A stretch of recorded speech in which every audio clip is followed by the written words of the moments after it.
गण गणपत्ये नमः। प्रिय भक्तों, आज पावन बुधवार के दिन हम सब गणपति बप्पा की शरण में आए हैं। जिसके जीवन में विघ्नहरेश्वर गणपति का आशीर्वाद होता है, उसके मार्ग की हर बाधा स्वयं हट जाती है। तो आइए, इस शुभ बुधवार की सुबह हम विनायक जी का ध्यान करें। बप्पा से प्रार्थना करें कि वे हमारे घर में बुद्धि, सुख और शांति का दिव्य प्रकाश भर दें। जय श्री गणेश। शुरू करते हैं आज का पावन बुधवार का विशेष भजन और कथा।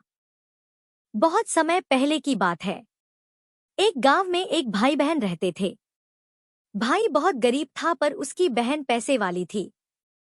जब बहन के ननद का विवाह था तब बहन ने ना तो अपने भाई को विवाह में आने का निमंत्रण दिया और ना ही कोई चिट्ठी भेजी। भाई को बाहर वालों से पता चला कि उसकी बहन के ननद का विवाह है। भाई ने अपने गांव वालों को बताया तब गांव वालों ने अपनी बहन से चुनरी, बिछिया और साड़ी जैसा जिनसे बन पड़ा कन्या के लिए दिया। भाई सारा सामान लेकर बहन के गांव पहुंचा। बहन के घर जाने पर बहन की देवरानी बोली, भाभी जी आपके भाई आए हैं। तो बहन ने पूछा कैसे आए हैं और क्या पहना है। तब देवरानी ने कहा पैदल आए हैं, फटी पगड़ी फटी धोती पहने हैं। तो बहन बोली मेरे ससुर हवेली के सामने दुकान में बैठे हैं, मुझे शर्म आती है। भाई को बोलो पीछे के दरवाजे से आए। भाई के आते ही बहन ने भाई को एक कमरे में बंद कर बाहर से ताला लगा दिया। एक तरफ लड़की का विवाह हो रहा था, गाजे बाजे बज रहे थे, अतिथियों को भोजन कराया जा रहा था और दूसरी तरफ भाई को कोई भी पानी तक पूछने वाला नहीं था। तभी भांजे की बहू को दया आई और उसने दरवाजा खोल दिया। दरवाजा खुलते ही भाई वहां से भागा। 2 दिन के भूखे प्यासे रहने के कारण उसे चक्कर आने लगे। रास्ते में एक गणेश जी का मंदिर था। वहां जाकर वो गिर गया और रोते रोते गणेश भगवान को अपनी व्यथा सुनाई और बोला, हे गणेश जी महाराज, आज मेरी गरीबी के कारण से मेरी सगी बहन ने मुझे धिक्कार दिया। घर जाने पर मेरी पत्नी मेरे बच्चे जब पूछेंगे कि विवाह से क्या मिठाई लेकर आए हो तो मैं क्या जवाब दूंगा। तब गणेश जी को उस पर दया आ गई और गणेश जी भगवान बोले मेरे बगीचे से ककड़ी और तरबूज तोड़कर ले जा। तब भाई ने ककड़ी तोड़कर झोला भर लिया और अपने घर गया। घर जाते ही बच्चों ने पूछा, पिताजी बुआ के यहाँ से हम लोगों के लिए क्या लाए हो। झोला खोलते ही छोटे तरबूज सोने के गेंद में बदल गए। बाकी तरबूज काटने से हीरे मोती निकले। पत्नी बोली, आप बहन के घर से इतना कुछ क्यों लाए? आपकी बहन ने हम लोगों को बहुत ज्यादा दे दिया है। भाई ने कुछ भी जवाब नहीं दिया। गणेश भगवान की कृपा से उनके दिन बदल गए। भाई का काम धंधा जोरों से चलने लगा। धीरे धीरे गहने कपड़े रहने के लिए मकान बन गए। पत्नी बोली, एक बार ननद जी को बुलाकर लाओ। तो भाई ने नए कपड़े, नए जूते पहनकर रथ में बैठकर बहन को लेने गया। देवरानी बोली, भाभी जी आपके भाई आए हैं। बहन ने पूछा, कैसे आए हैं और क्या पहना है। तब देवरानी बोली, रथ में बैठकर खूब ठाट बाट से आए हैं। बहन बोली, मेरे भाई को बोलो कि हवेली के सामने से आए, मेरे ससुर देवर जेठ देखेंगे। भाई का बहन ने खूब स्वागत सत्कार किया। भाई बोला, बहन मैं तुम्हें लेने आया हूं। तब बहन ने कहा, मुझे भी बहुत दिन हो गए हैं, चलो मैं चलती हूं। भाई बहन को लेकर अपने घर आया। भाई और उसकी पत्नी ने बहन का खूब आदर सत्कार किया। जो चीजें मांगी सब बनवा कर दिया। बहन बोली, भाई मुझे एक जूते चाहिए। तब भाई ने मोची को बुलाया और कहा, मेरी बहन के लिए ऐसी जूती बनाओ जो मुंह से बोले। भाई ने बहन को बहुत सारा धन देकर विदा किया, पर अभी तक वह जूती नहीं आई थी। बहन रवाना होने लगी। तभी मोची जूतियां लेकर आया। बहन की जूती पहनते ही जूतियां बोली, निर्धन भाई की पैसे वाली बहन, गणेश जी का बगीचा नहीं होता तो आज क्या करती। बहन तब भाई की पत्नी से पूछने लगी, यह कहाँ से आवाज आ रही है। तभी भाई ने कहा, सुबह का समय है, कोई जीव जंतु बोल रहे होंगे। भाई ने घोड़े गाड़ी को जल्दी जाने को कहा। बहन के जाते ही पत्नी जिद करके बैठ गई कि जूतियां क्या बोल रही थी। तब पति ने अपनी पूरी आपबीती सुनाई कि कैसे बहन ने मुझे 2 दिन भूखा रखा, कमरे में बंद कर दिया था। भांजे की बहू ने दरवाजा खोला तब मैं बाहर आया और गणेश जी की शरण में जा पहुंचा। गणेश जी की कृपा से हमारे दिन बदले हैं। उसने अपनी पत्नी को सारी बातें बताई। तब पत्नी बोली, अगर मुझे मालूम होता तो मैं आपकी बहन को कुछ नहीं देती। मेरा दिया हुआ सब कुछ वापस लेकर आओ। तब पति बोला, गणेश भगवान ने हमें सब दिया है। अगर वह मुझे भूखा प्यासा कमरे में बंद नहीं करती तो मैं गणेश भगवान के मंदिर में क्यों जाता? क्या मैं गणेश जी को अपना दुखड़ा सुनाता? तुम अपना मन मैला मत करो, और अपने पर तो गणेश जी की कृपा है और किस चीज की कमी है। फिर दोनों गणेश जी के आगे झुककर प्रणाम करते हैं और जयकारा लगाते हैं। हे गणेश जी महाराज, जैसी कृपा आपने गरीब भाई पर की वैसे ही अपने सभी भक्तों पर अपनी कृपा बनाए रखना। तो प्रेम से बोलिए, गणेश जी महाराज की जय हो। आइए अब सुनते हैं गणेश जी महाराज की अगली पौराणिक कथा। एक बार देवी तुलसी विवाह हेतु वर ढूंढने के लिए तीर्थ यात्रा पर निकली थी और ढूंढते ढूंढते वह गंगा किनारे पहुंच गई। उस समय गणेश भगवान गंगा किनारे तप कर रहे थे। उन्हें देखते ही देवी तुलसी उन पर मोहित हो गई और उनके मन में गणेश भगवान से विवाह की इच्छा उत्पन्न हुई। फिर देवी तुलसी ने गणेश जी के पास जाकर उनका ध्यान भंग कर दिया। आंखें खोलने के बाद गणेश भगवान के सामने देवी तुलसी खड़ी थी, लेकिन सामने एक स्त्री है। इसलिए अपने क्रोध को नियंत्रण में रखकर गणेश भगवान ने पूछा, आप कौन है देवी, और मेरा ध्यान भंग करने का क्या कारण है? तो जवाब में देवी तुलसी ने अपने परिचय के साथ गणेश जी से विवाह की बात कर ली। उत्तर में गणेश भगवान जी बोले, देवी मैं ब्रह्मचारी हूँ, इस वजह से मैं विवाह नहीं कर सकता। अपने विवाह प्रस्ताव के लिए ना सुनने के बाद देवी तुलसी क्रोधित हो गई और उन्होंने गणेश जी को श्राप दे दिया कि उनका ब्रह्मचर्य टूटेगा और उनके 2 विवाह होंगे। इस बात पर गणेश भगवान भयंकर क्रोधित हो उठे, क्योंकि एक तो वह स्त्री है, इसलिए ध्यान भंग करने पर भी गणेश जी ने कुछ नहीं कहा और इतनी विनम्रता से बात करने पर भी उन्हें श्राप दिया गया। फिर गणेश जी ने भी देवी तुलसी को श्राप दे दिया कि तुम्हारा विवाह शंखचंड नाम के असुर के साथ होगा। एक देवी होकर भी उनका विवाह एक राक्षस से होगा।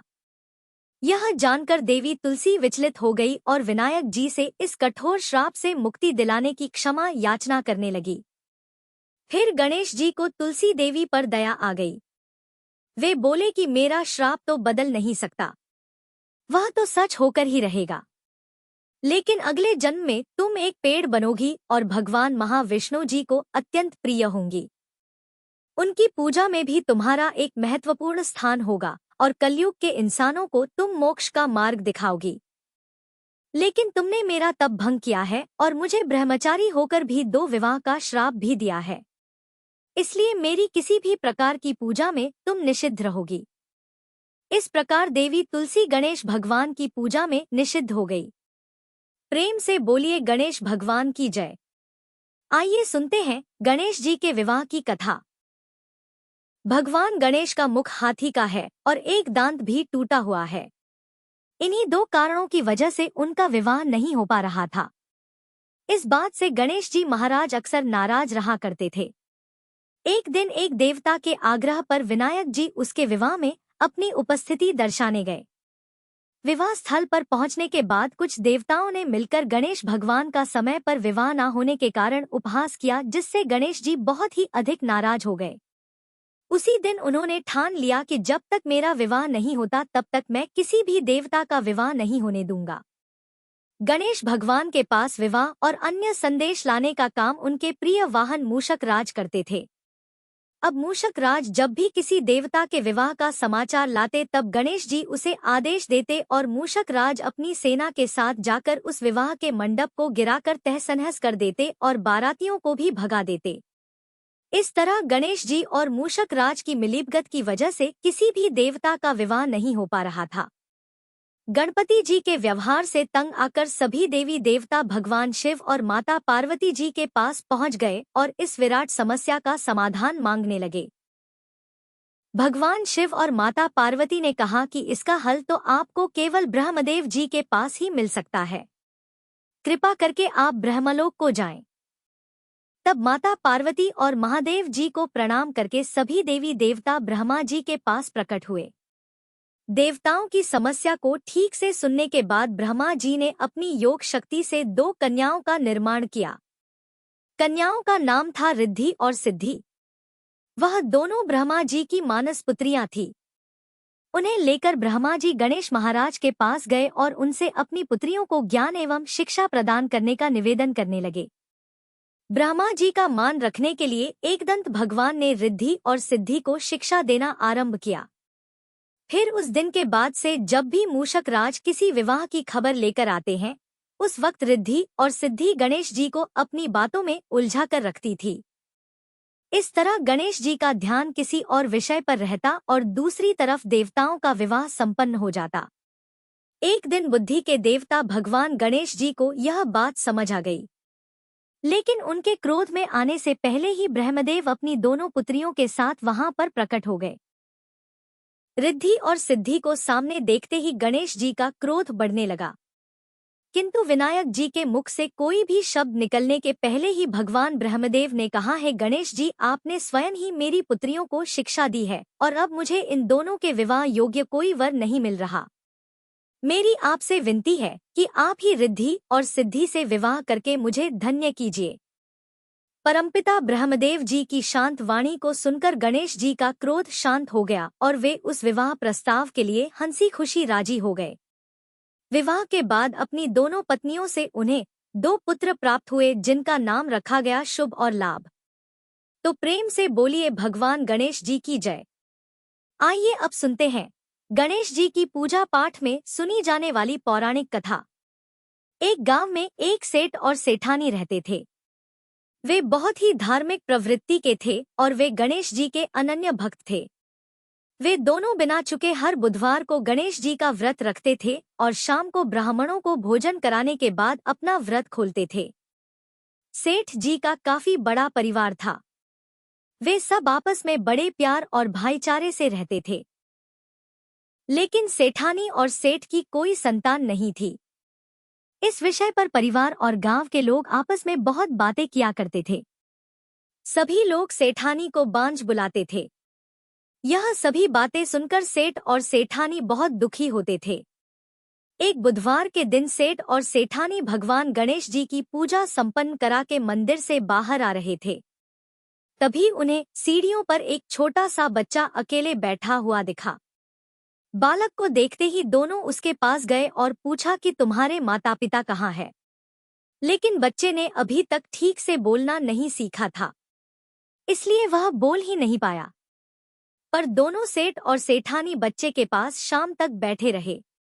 तब तक पंडित जी और सेठ जी और उनके नौकरों ने आसपास जाकर बच्चे के माता पिता को खोजने की कोशिश की, लेकिन उन्हें बच्चे के माता पिता या बच्चे खोने की कोई खबर ही ना मिली।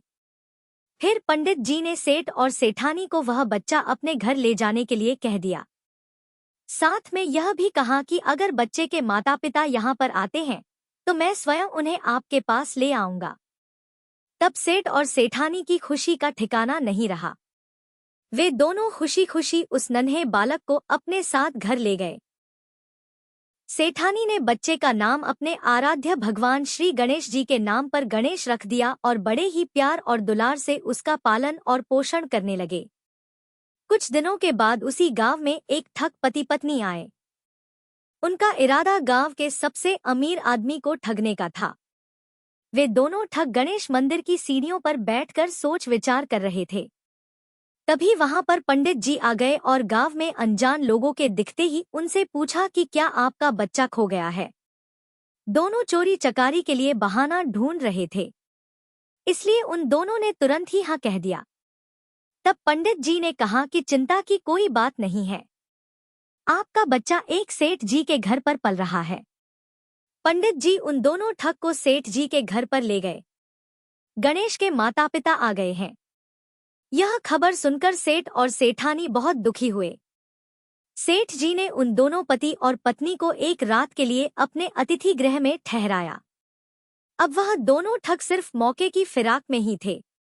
उसी रात सभी लोग सो जाने के बाद वे ठग एक एक करके सभी कमरों की तलाशी करने लगे। फिर वे दोनों तिजोरी वाले कमरे में पहुंच गए। छानबीन के वक्त होने वाली छोटी मोटी आवाजों से सेठ जी का एक नौकर जग गया और आवाज की दिशा में तिजोरी वाले कमरे के नजदीक आ गया। उसने चुपके से अंदर जब झांक कर देखा तो दोनों ही मेहमान कीमती सामान चुरा रहे थे। नौकर ने यह देखते ही धीरे से उस कमरे के बाहर की कुंडी लगा दी और चोर चोर बोलकर पूरे घर में हल्ला मचा दिया। शोरगुल की आवाज सुनते ही घर के सभी लोग इकट्ठा हो गए। तब सेठ जी ने उन दोनों चोर पति पत्नी को कमरे से बाहर निकाला और सुबह ही पंचायत में हाजिर कर दिया। सेठ जी ने सरपंच जी को पूरा मसला बताया और कहा कि यह दोनों तो चोर हैं। अब हम पुत्र गणेश को इन दोनों को नहीं देंगे। लेकिन वे दोनों ठग पति पत्नी अपनी जिद पर ही अड़ गए और बच्चे को ले जाने की जिद करने लगे। सरपंच जी ने इस गंभीर समस्या का एक तोड़ निकाला। उन्होंने सेठानी और दूसरी औरत को गणेश जी के सामने खड़ा कर दिया और कहा, जिसके भी आंचल से दूध की धार गणेश के मुंह में जाएगी वह बालक गणेश उसके पास ही रहेगा। फिर वे दोनों अपने अपने आंचल मुंह के सामने फैलाकर खड़ी हो गई। सेठानी जी मन ही मन भगवान गणेश के नाम का जप कर रही थी। देखते ही देखते गणेश भगवान की कृपा से सेठानी की आंचल से दूध की एक धार गणेश जी के मुंह में गिरी और इस तरह बालक गणेश सेठ और सेठानी के साथ हमेशा के लिए रहने लगा। बोलिए गणेश जी भगवान की जय। अब आप सुनिए भगवान गणेश की यह दूसरी कथा। बहुत समय पहले की बात है। एक दिन गणेश जी धरती पर सैर कर रहे थे। सैर करते करते वे एक अनाज के खेत में पहुंच गए और भूख लगने के कारण उन्होंने उस खेत में से अनाज के दाने तोड़कर खा लिए। वह खेत सेठ धनीराम जी का था। कुछ समय बाद गणेश जी को अपने किए पर पछतावा होने लगा, क्योंकि उन्होंने सेठ जी को बिना पूछे ही उस खेत से अनाज चुरा लिया था। फिर गणेश जी ने सोचा कि अपने किए बुरे कर्म का प्रायश्चित तो करना ही पड़ेगा। इसलिए उन्होंने सेठ जी के यहाँ 12 साल के लिए नौकरी करने की ठान ली। उसके बाद अगले दिन सुबह विनायक जी एक 13-14 साल के एक लड़के के रूप में नौकरी मांगने के लिए धनीराम सेठ जी के घर पहुंच गए और उन्होंने सेठ जी को अपना नाम गणेश बताया। विनायक भगवान की बुद्धिमानी की परीक्षा लेने के बाद सेठ जी ने खुशी खुशी उसे नौकरी दे दी। अब गणेश भगवान एक सामान्य मानव के रूप में सेठ जी के घर पर ही रहने लगे।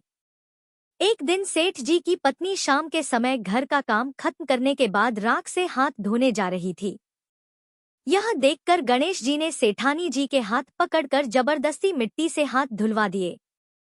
गणेश जी की इस हरकत से सेठानी जी बहुत गुस्सा हुई और उन्होंने सेठ जी के कमरे में जाकर गणेश की शिकायत कर दी। सेठानी की सब बातें सुनने के बाद सेठ धनीराम ने गणेश को बुलाया और इस हरकत का कारण पूछा। तब गणेश जी बोले कि सेठानी शाम के समय राख से हाथ धो रही थी और ऐसा करने से घर की लक्ष्मी नाराज होती है, इसलिए मैंने उनके हाथ मिट्टी से धुलवा दिए। इससे घर पर माता लक्ष्मी की कृपा बनी रहेगी। यह सब सुनकर सेठ जी ने सोचा कि गणेश जी की सोच तो बहुत अच्छी है।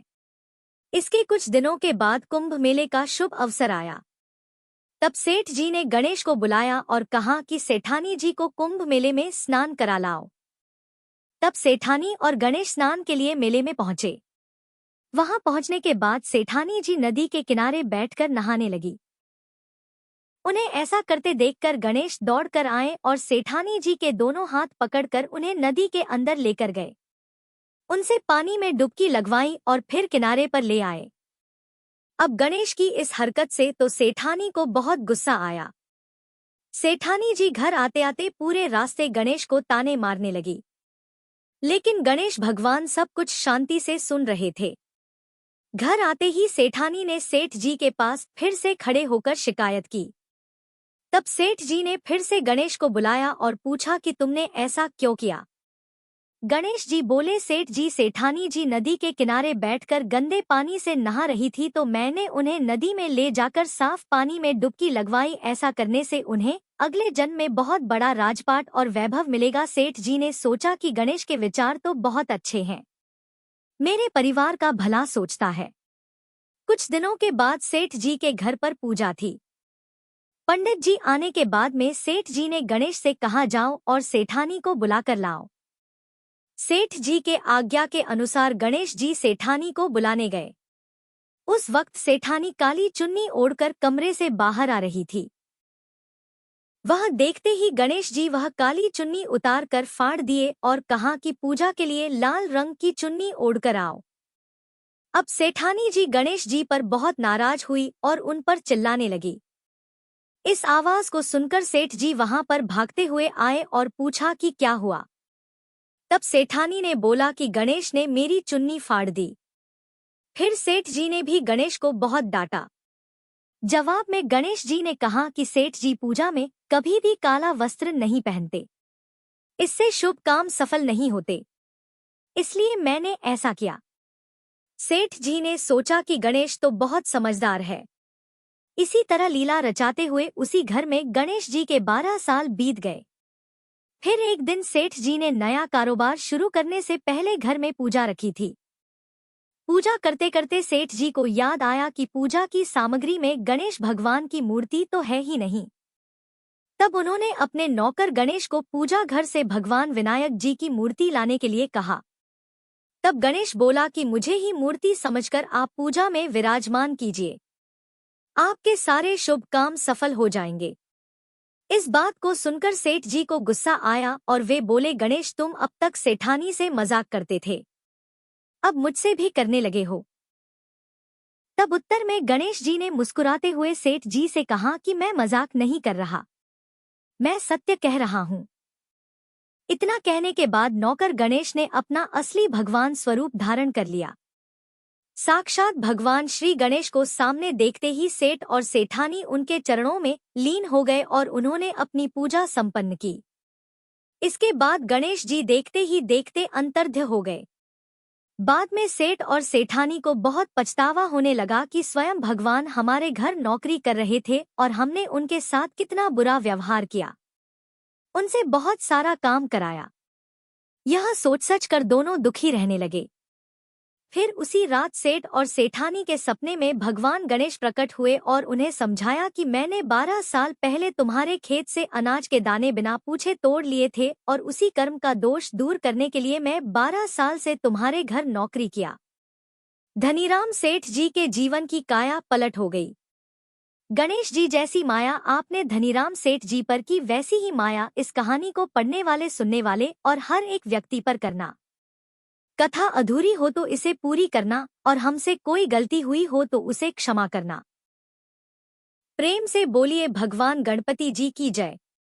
आइए अब सुनते हैं धन समृद्धि प्रदान करने वाली, घर में बरकत लाने वाली माता अन्नपूर्णा की बड़ी ही दुर्लभ कथा। इस कथा को श्रद्धा और भक्ति के साथ पूरा अवश्य सुनिए। प्राचीन काल की बात है, पुरुषोत्तमपुर नामक गांव में एक बहुत धर्मात्मा सेठ जी रहा करते थे। उनके 5 पुत्र और एक सबसे छोटी पुत्री थी। उसका नाम गौरी था। सेठ जी का भरा पूरा परिवार था। सेठ जी ने अपने सभी 5 पुत्रों का विवाह कर दिया था और जब छोटी बेटी गौरी विवाह के योग्य हुई तो उन्होंने उसका विवाह एक दूसरे नगर के अपने ही समान धनी परिवार में कर दिया। अब सेठ जी की पुत्री गौरी दुल्हन बनकर जिस घर में गई, वहां उसका पति अपने माता पिता का इकलौता पुत्र था। अब गौरी बड़ी ही प्रसन्नता पूर्वक अपने ससुराल में रहने लगी। गौरी बड़ी ही सदाचार, गुणवान तथा रूपवती थी। एक दिन की बात है, जब 1.25 महीना हो गया तब सास ने गौरी को रसोई संभालने के लिए दे दिया। रसोई की सारी बातें समझा दी। गौरी अपनी सासू माँ के पांव छूकर रसोई में प्रवेश करती है। तब सास ने कहा, बहू रोज सुबह जल्दी उठकर पूजा पाठ करके रसोई में प्रवेश करना, फिर खाना बनाना। रोटी बनाते समय पहली रोटी गाय को और अंतिम रोटी कुत्ते की बनाना मत भूलना। इस प्रकार सास ने गौरी को सब कुछ समझा दिया। गौरी 4 लोगों के लिए खाना बनाती है और खाना बनाकर अपने पूरे परिवार को खिलाती है। जब अंत में खुद खाने के लिए बैठती है तब वह देखती है कि उसके लिए तो रोटी बची ही नहीं। वह चावल, दाल और सब्जी खाकर पानी पी लेती है। अब जब शाम होती है तब गौरी ने सुबह से ज्यादा आटा लगाया और रोटी सब्जी बनाकर रख दी। जब रात्रि में सब लोग खा लेते हैं तो फिर से जब गौरी खाने के लिए बैठी रोटी का डब्बा खोलती है तो उसमें एक भी रोटी नहीं थी। यह देखकर उसे बड़ा ही आश्चर्य होता है कि उसने तो सुबह से भी ज्यादा आटा लगाया था लेकिन रोटियां बची ही नहीं। अब वह सिर्फ सब्जी खाकर पानी पीकर सो जाती है। अगले दिन फिर उसने कल से 2 गुना ज्यादा आटा लगाया और रोटियां बनाई लेकिन फिर से उसे रोटी नहीं मिली। सभी रोटियां खत्म हो गई थी। अब उस दिन भी आधे पेट खाना खाकर ही उसे रहना पड़ा। इसी प्रकार गौरी चाहे जितना भी आटा लगाती रोटियां उसे नहीं मिलती। यह हर रोज का काम हो गया था। वह सोचने लगी आखिर कौन नहीं चाहता कि मैं रोटियां नहीं खाऊं, मैं पेट ना भरूं। गौरी इस आस में आटा ज्यादा गूंथती कि किसी ना किसी दिन तो उसे रोटियां मिलेंगी, किंतु ऐसा नहीं होता है। ऐसा करते करते वह बहुत कमजोर दुबली पतली हो गई। तो दोस्तों, ऐसे ही एक दिन की बात है जब गौरी रसोई में सब्जियां काट रही थी तो गलती से चाकू से उसका हाथ कट जाता है और वह रोटियां नहीं बना पाती। तो उसकी सासू माँ ने कहा, बहू रहने दो, आज मैं रोटियां बना देती हूँ। तो गौरी ने कहा, नहीं सासू माँ, आप आटा लगा दीजिए, मैं रोटियां बना दूंगी। तो दोस्तों, उस दिन सासू माँ ने आटा लगाया और फिर बहू को दिया। बहू रोटियां बनाकर रख देती है। घर के सभी सदस्य रात के समय जब खाना खाने लगते हैं, सब लोग जब खाना खा लेते हैं, तब बारी आती है गौरी की। तो वह बहुत दुखी मन से खाना खाने बैठती है। वह सोचती है, आज तो सासू माँ ने आटा गूंथा है, वह भी बहुत कम। आज तो मेरे लिए रोटियां बची ही नहीं होंगी। यह सोचकर बहू मन ही मन बहुत दुखी होती है। किंतु जब वह रोटी के डिब्बे को खोलती है तो उसने देखा कि उसमें 4-5 रोटियां पड़ी है। यह देखकर बहू बहुत खुश होती है। अब क्या था, ऐसे ही 7 दिनों तक बहू की सासू माँ आटा गूंथने लगी और बहू रोटियां बनाती थी। बहू को रोज रोटियां मिलने लगी। इन 7 दिन बहू ने भर पेट खाना खाया। जब 8वां दिन आया तो बहू का हाथ भी ठीक हो गया था।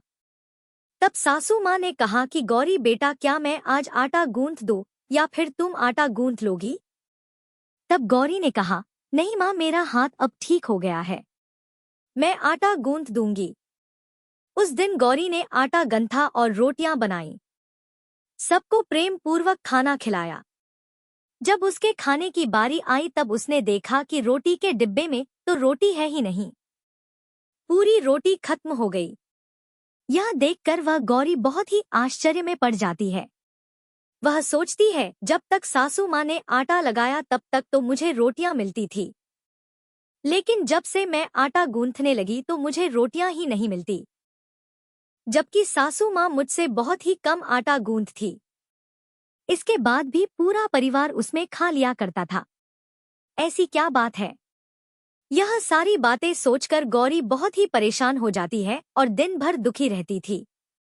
एक दिन की बात है, गौरी के पति ने गौरी से पूछा कि गौरी, तुम इतना उदास क्यों रहती हो?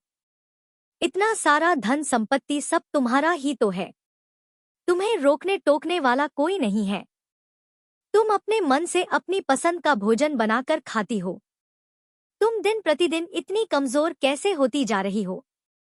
गौरी ने लाज और संकोच से अपने पति को कुछ नहीं बताया।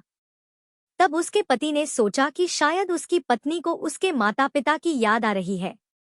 इसलिए अगले दिन गौरी का पति अपने माता पिता से कहता है कि पिताजी, मुझे लगता है कि गौरी को उसके माता पिता की याद आ रही है, मैं उसे उसके मायके ले जाकर सबसे मिलवा लाता हूँ। अपने बेटे की बात सुनकर गौरी के सास ससुर तैयार हो जाते हैं और उसे जाने की अनुमति दे देते हैं और कहते हैं, बेटा, यदि बहू को अपने माता पिता से मिलकर प्रसन्नता होती है तो अवश्य ही तुम उसे उसके मायके ले जाओ। अब गौरी का पति अपनी पत्नी को लेकर उसके मायके जाता है। दामाद और बेटी को देखकर उनका बहुत ही आबगत होता है।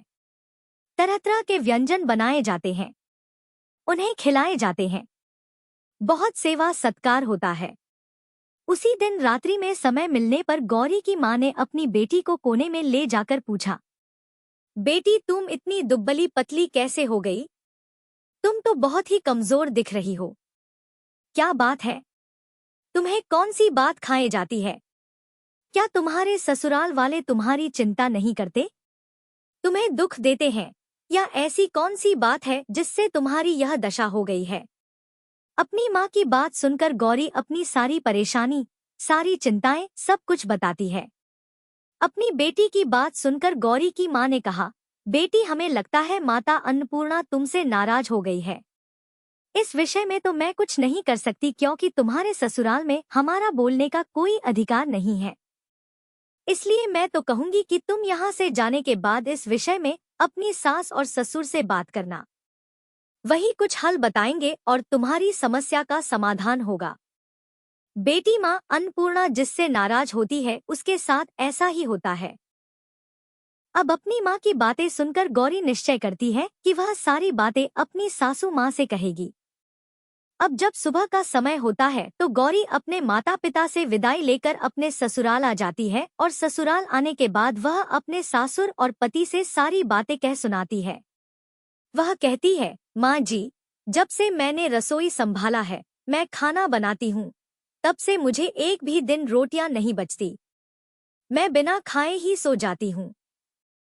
किसी किसी दिन पानी पीकर ही सो जाती हूँ। किसी किसी दिन चावल सब्जी खाती हूँ। रोटी तो मुझे मिलती ही नहीं है। और माँ जी, आपको याद है मेरा हाथ कटा था तब आप उस समय आटा गूंथा करती थी और वह भी बहुत कम। फिर भी मेरे लिए रोटियां बचा करती थी और मैं भर पेट खाना खाती थी। लेकिन अब जब मेरे हाथ का घाव ठीक हो गया तब से मैं फिर से आटा गूंथने लगी और रोटियां बनाने लगी। अब मेरे लिए फिर से रोटियां नहीं बचती। मैं आधे पेट ही खाना खाती हूँ। अपनी बहू की बातें सुनकर सास को सब कुछ समझ में आ गया। उसने कहा, बहू यह शायद मेरी ही गलती है। मैंने तुम्हें सब कुछ बताया, सब कुछ सिखाया, लेकिन एक बात तो बताना भूल ही गई। ऐसा कहकर सास अपनी बहू का हाथ पकड़कर गौरी को रसोई में ले जाती है। एक परात में आटा निकालकर उस आटे को अच्छे से गूंथती है। गूंथने के बाद उस गूंथे हुए आटे पर अपनी उंगलियों के 5 छाप लगा देती है और कहती है कि बहू यह माँ अन्नपूर्णा का छाप होता है, उनका चिन्ह माना जाता है। आटा लगाने के बाद कोई भी स्त्री इस तरह छाप लगाती है तो उसके घर में बरकत होती है। इसका अर्थ यह है कि माँ अन्नपूर्णा की कृपा सभी परिवार वालों पर बरसे और कोई भी सदस्य भूखे पेट ना सोए। बहू, मैं तुम्हें ऐसा बताना भूल गई। तुम आटा लगाते वक्त आटे पर अपनी 5 उंगलियों का छाप छोड़ देना और माँ अन्नपूर्णा तुम्हारे ऊपर अवश्य ही कृपा करेंगी। तुम कभी भी खाली भूखे पेट नहीं सोगी। यह बरकत का चिन्ह होता है। अब अपनी सासू माँ की बात सुनकर बहू हर रोज आटा गूंथती और फिर उस पर अपनी 5 उंगलियों की छाप छोड़ देती और फिर रोटियां बनाती। अब बहू को हर रोज रोटियां मिलने लगी। वह भर पेट भोजन करने लगी और स्वस्थ भी हो गई। माँ अन्नपूर्णा की कृपा उस पर बरसने लगी। उसके हाथ में माँ अन्नपूर्णा का वास हो गया। घर पर कोई भी सदस्य भूखा नहीं रहता और जो कोई मेहमान आता या कोई भीख मांगने के लिए भिक्षुक आता उसे भी वह खाना खिलाकर ही घर से विदा करती। इस प्रकार बहू के ऐसा करने से उसके घर में बरकत होने लगी, अन्न की वर्षा होने लगी। तो प्रिय भक्तजनों, आटे को गूंथकर उस पर 5 उंगलियों का छाप लगाना हमारी पुरानी परंपरा है। यह माता लक्ष्मी जी और माता अन्नपूर्णा का चिन्ह माना जाता है। ऐसा करने से माता अन्नपूर्णा सदा प्रसन्न रहती है और घर वालों पर अपनी कृपा दृष्टि बनाए रखती है। हमारे पूर्वजों से लेकर अब तक यह परंपरा चली आ रही है। सभी माताएं बहनें अपनी 5 उंगलियों की छाप आटे पर अवश्य ही लगाती हैं और माँ अन्नपूर्णा से प्रार्थना करती है कि सबका पेट भरना, सबका कल्याण करना और घर में अन्न धन की वर्षा करना। तो प्रेम से बोलिए अन्नपूर्णा माता की जय। ओम नमः शिवाय। जय माता दी। जय। यदि आपको हमारी आज की बुधवार विशेष गणपति कथा और भजन पसंद आए हों तो कृपया वीडियो को लाइक करें, अपने मित्रों और परिवार तक शेयर करें और ऐसी ही भक्तिभाव से भरी वीडियो पाने के लिए हमारे चैनल को सब्सक्राइब जरूर करें। गणपति बप्पा मोरया, मंगल मूर्ति मोरया।